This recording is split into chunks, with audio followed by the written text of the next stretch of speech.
का भाग भी मैं ही हो रहा हूँ। वह तुम्हारे जैसे भिक्षावृत्ति करने के योग्य नहीं है, उसे मुझे दे दो।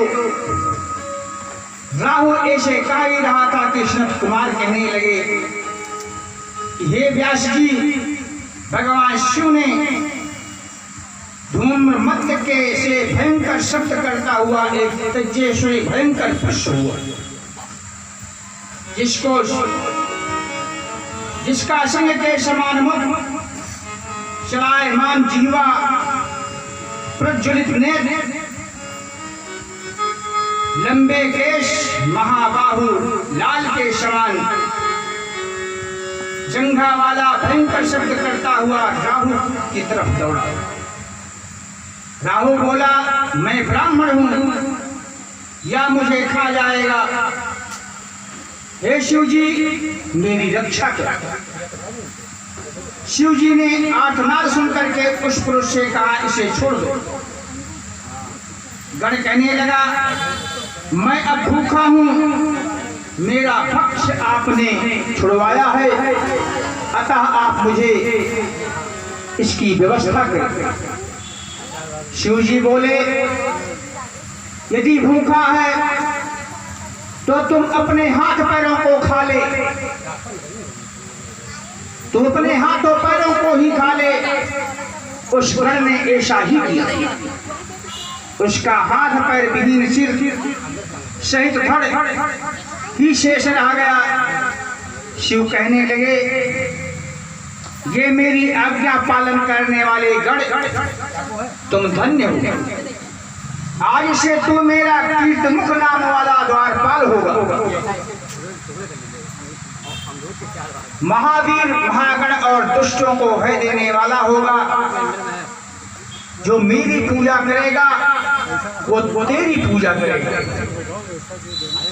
जो मेरी पूजा करेगा तेरी नहीं करेगा, उसको मेरी पूजा का फल नहीं मिलेगा। शिव पूजन के समय इस गण की भी पूजा होनी चाहिए। और एक बात और, आज लोगों को मैं जिस स्थान पर ठहरा हूँ, गीता मंदिर, आज प्रातः कालीन स्नान ध्यान करने के बाद में शिव वंदन करने के लिए भगवान शिव के शिवलिंग के पास में गया। वहां पर एक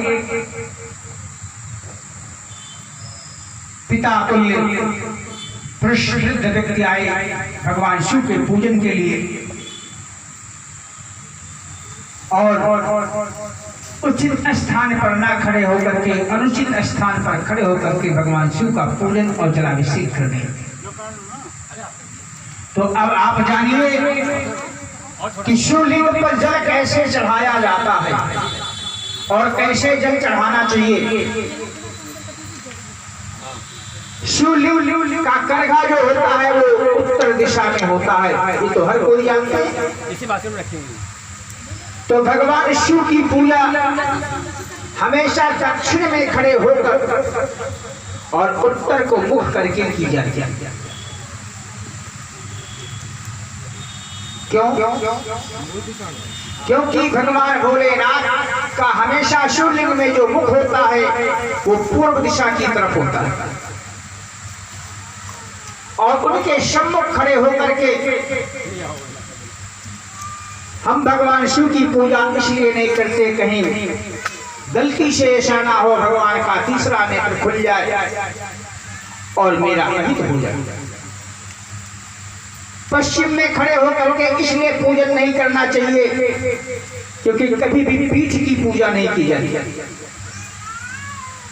उत्तर में खड़े होकर के करघे के सामने करघे को नहीं क्रॉस करना चाहिए, क्योंकि वो गंगा की धार है और गंगा में खड़े होकर के पूजन करने की मेरी सामर्थ्य नहीं।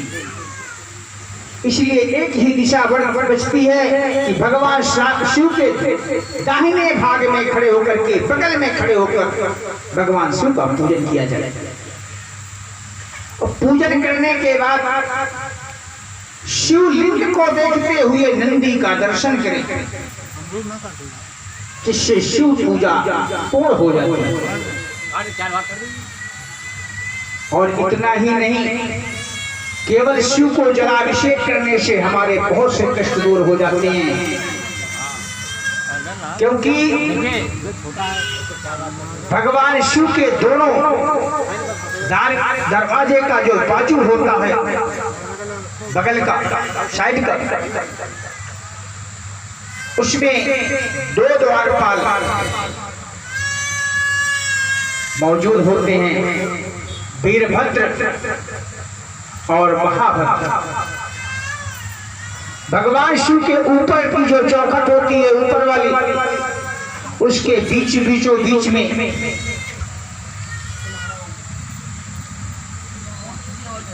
जो है महाकाल की मौजूदगी होती है, और वो महाकाल हमारे सारे कष्टों को हरण कर लेते हैं, क्योंकि हम उसी के बीच से जाते हैं सर के ऊपर। तो मेरे मस्तिष्क पे ही इस पे संपूर्ण कष्टों का लेखा जोखा होता है, और वहीं से ऊपर ही उसे खींच लेते, जिससे केवल शिव मंदिर में प्रवेश करते ही मेरे बहुत सारे कष्ट, मेरे बहुत सारे कार्य पूर्ण होने लगते हैं, कष्ट दूर हो जाता है और कार्य पूर्ण हो। किसी भी बालक को विद्या कमा रही हो या मस्तिष्क से थोड़ा सा कम हो, तो उसके लिए भगवान शिव पर जो बिल्वपत्र चढ़ाते हैं, उस पर राम राम लिख करके बिल्वपत्र को चढ़ाएं। उसमें से एक बिल्वपत्र ले आए और जो जनेरी से जल गिरता है, उस जल को थोड़ी मात्रा में ले लें। उस जल को उस बालक के मस्तिष्क पे लगाएं, सर पे लगाएं, और उस बिल्वपत्र को घिस करके उसको पिला दिया। कुछ समय ऐसा करने पर उस बालक की स्मरण शक्ति, ग्रहण शक्ति बढ़ जाती है।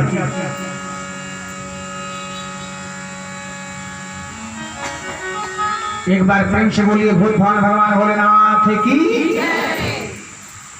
करके कालनेमी शंभ निशंभ शुक्राचार्य राहु को साथ ले करोड़ों दैत्यों को लेकर के चला। उसी समय में जालंधर का मुकुट खिसक कर पृथ्वी पर गिर गया, आकाश मेघों से व्याप्त हो गया, भयभीत करने वाले अपशकुन होने लगे। इंद्र आदि सभी देवता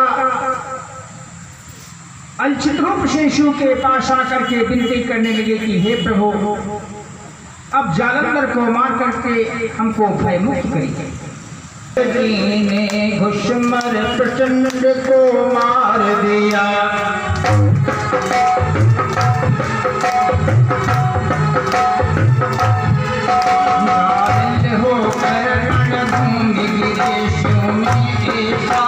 युद्ध किया।